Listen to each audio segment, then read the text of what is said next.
Welcome to the Bourbon Van. I'm Phil. I'm Julie. It's day 13.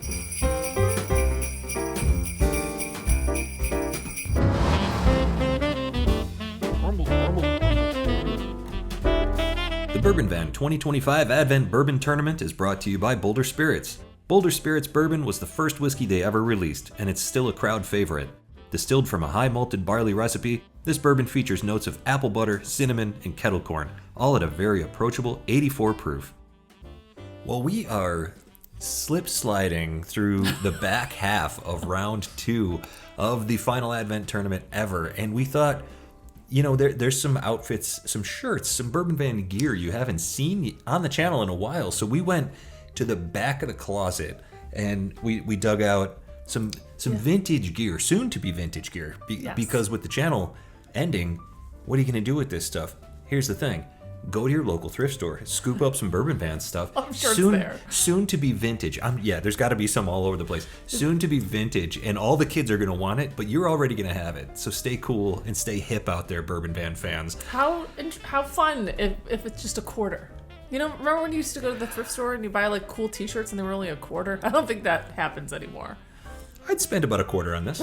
I actually thought that was a really brilliant idea on Phil's part. He came in today and thought this would be a good idea, and I'm always, if you've watched the tournament, I always try to have a different outfit on every day. Yeah. And I don't have that many outfits, and if you've watched the tournament all 5 or 6 years, I guess it's 6 years now. This is 6. It's the same exact outfits. Yeah. So they have not changed over 6 years. We don't buy a lot of clothing. Yeah, last year we were on the road and we had half a tournament, and I still wore duplicate outfits all the time. So I'm trying to get back on track myself. And speaking of getting back on track, we have 2 whiskeys apiece today. We only have 1 in common. Yep. What are the numbers associated with these glasses? I realized it didn't even... We ran 10 miles today. Yeah. I'm feeling a little bit not 100%. Yeah, we're a little bit out of it. We're sleepy. We're out of our heads. Yeah. But yes, we are both sharing what's in the glass on the right, the logo glass. Okay. That's number 17. Great. Okay. And see, we're got not it. all with it. Great. I can either say got it, great, or I can just say grat. I love it. All right. And then I'm drinking number 8, and you are drinking number 16. Okay. 16 for me on the left here. Yes. What's the one we have in common? 17 in the logo glass. The numbers mean nothing to you, but I'll tell you what, you can look on the bottom of the screen throughout this tasting to see exactly what it is that we're getting into here. Here's glass 1, here's glass 2 for each of us, and only 1 in common. Let's get onto the nose. Yep. It's a long intro for us because our brains aren't at top capacity today. Yeah, we're running just a little bit on empty today. It smells wonderful. This is one we share? Yeah.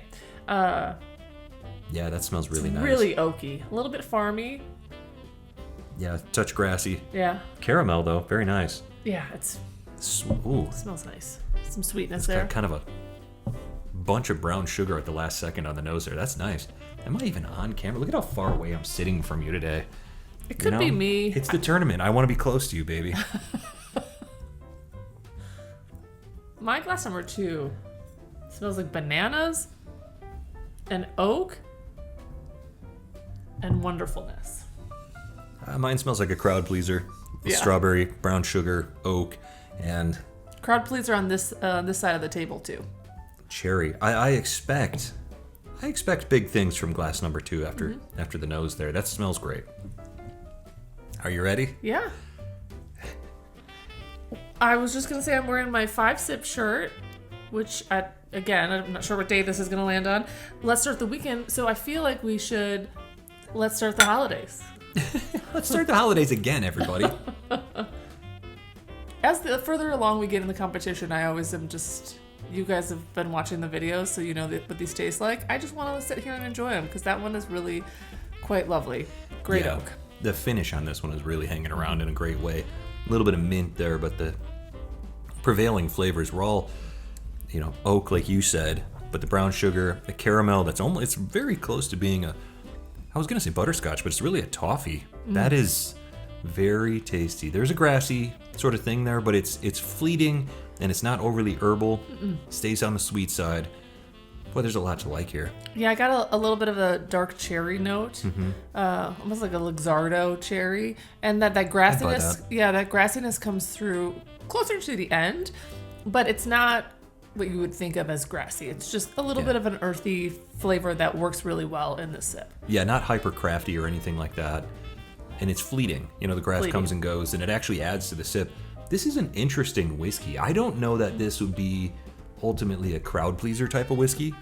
I don't know what you wouldn't like about it. Maybe some people would be averse to the grass or even the oak itself. The oak is pretty intense here, but boy, that's delightful. I haven't even had a second sip of it yet. I just realized. Oh, yeah. it's kind of like, I don't remember what day it was, where you were given really great flavor notes and then all of a sudden my glass was empty and we hadn't even gone to glass number 2 yet. That's kind of how I feel about this one. This one, it's got a really nice proof point. I feel like this is, I don't know, maybe like 105 or 7, something around that. Yeah, or it's just early. I go somewhere around 100, a little over. Yeah, but the flavors are really nice. Yeah. I think they're balanced. The sip is wonderful. I think what you're getting with it and all of those flavor notes work really well together, which means balanced, which means my brain's not working at full capacity because I basically said the same thing in 2 different ways. I think it's very tasty. I think that there's a lot to like. I think it's super interesting, as I've already said. And interesting whiskeys do well in this tournament, and I think this is a good example of that. I'm ready to cleanse the palate, get on to glass number 2. What do you think? Yep, let's do it. All right. Oh my gosh. Glass number 2 is Oh, lucky you. banana, creaminess, oak. I love it. This smells creamy.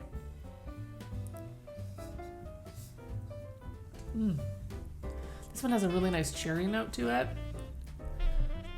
but a creaminess too. I wonder what in the world you picked over this one. Or I think I said cherry, but I meant strawberries.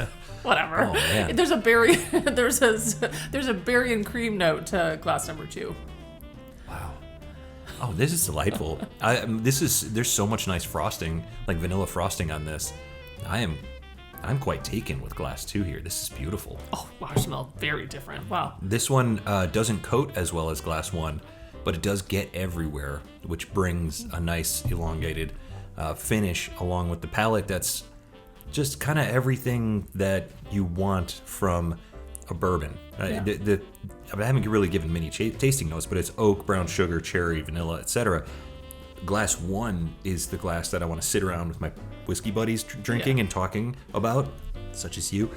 Glass 2 is the one that if somebody comes over and says, I don't know where to start with bourbon, I'd probably give them this because I don't think that there's anything that you could find on this sip that you go, I don't like it. Like, it's just a crowd pleaser from start to finish. I just took a quick little nose of your glass, and the nose is striking on that one. Yeah.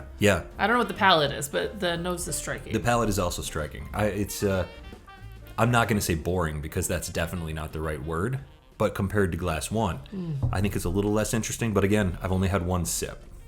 I wonder what I'm going to do. I'm just throwing that out there. I wonder what I'm going to do on this one. Well, what we are both about to do is A/B test, go back and forth. We got to get to the bottom of this. This is a tricky one in a lot of different ways here. So hang in there. We'll be right back to let you know which glass each one of us chose. Now enjoy some of our follies in the sand dunes at Great Sand Dunes National Park. Let's just say Julie's a lot better at the sledding than I am.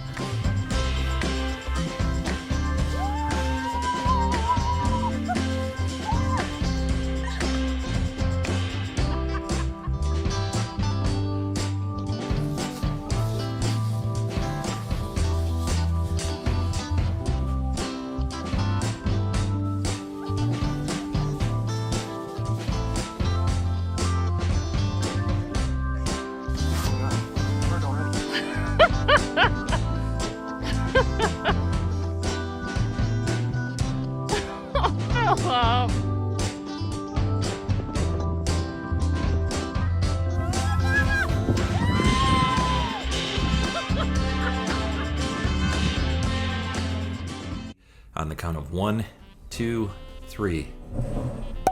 Oh, that was the one we had in common. So we are going to eliminate 2 whiskeys today. I have to say, this glass 1, Yeah. it did everything better aside from the nose. The nose on glass 2 was phenomenal. Oh, the nose on that one was crazy. But the promise that glass 2 brought, once it got on the palate, I was like, oh, this is so lovely, so tasty, so wonderful. The finish was not quite as long as glass number 1. The palate was not quite as exciting or interesting to me. Yeah.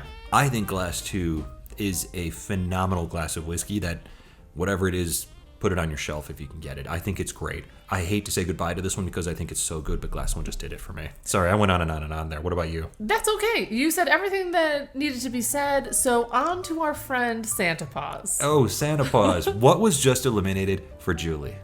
Jack Daniel's Bonded Tennessee Whiskey is stirry. I'm actually a little bit sad to see this one go. Yeah, that's the only, I think, Jack Daniels that we've seen so far in this tournament. I believe so. It's hard to remember. I think that's the 14th whiskey that's been eliminated out of the 32 that were in here. So we're finally approaching halfway of finding out what these whiskeys are. I don't drink a lot of Jack Daniels in general. A lot of the Jack Daniels that we have on the shelf is barrel strength, or really high proof stuff. Really like 125, 6 upwards into the 30s. Yeah. But I really enjoyed this 100 proof, and I might actually go try to find this on the shelf. Thank you, Santa Paws, as always. And now we're going to put you right back to work. What in the world did I just eliminate? E.H. Taylor Small Batch has been scratched from the tournament. Well, that's not going to earn us any subscribers. If it makes you feel better, again, Julie eliminated it in the first round, and at least you made it to the second round. But you are right. There are going to be some hearts broken and some angry comments. There are going to be some brackets busted. Well, if we had any subscribers left, they are not happy about that. Unreal. Unbelievable. Well, what's in glass 1? Right? Oh, I was like, Because I don't know what's in glass 1. Glass 1 just punched out one of our favorite bottled and Wow. bond products. We don't see it around here much anymore. That's kind of hard to find. Is it a fact that, or a fact, but is it a factor? We talk good today. Do that again. Go ahead. I think it's great.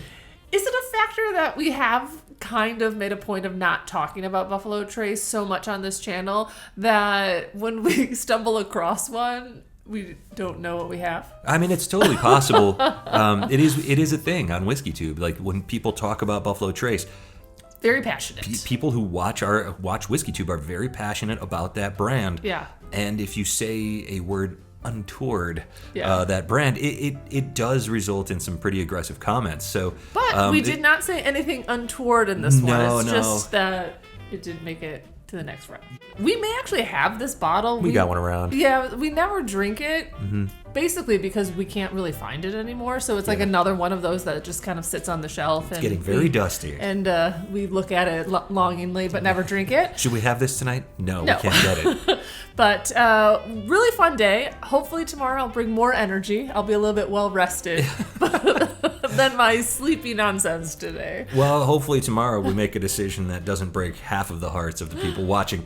Anyways, if you had a good time today, let us know in the comments. And if you didn't, don't say anything from wherever we are. To wherever you are. Cheers. Cheers. Wear your vintage cheese and look for our vintage cheese for the rest of the tournament. Yeah, and look at them at your local thrift store. Someday. The Bourbon Van is ending, but the journey is just beginning. Hit the road with us on the Phil and Julie channel.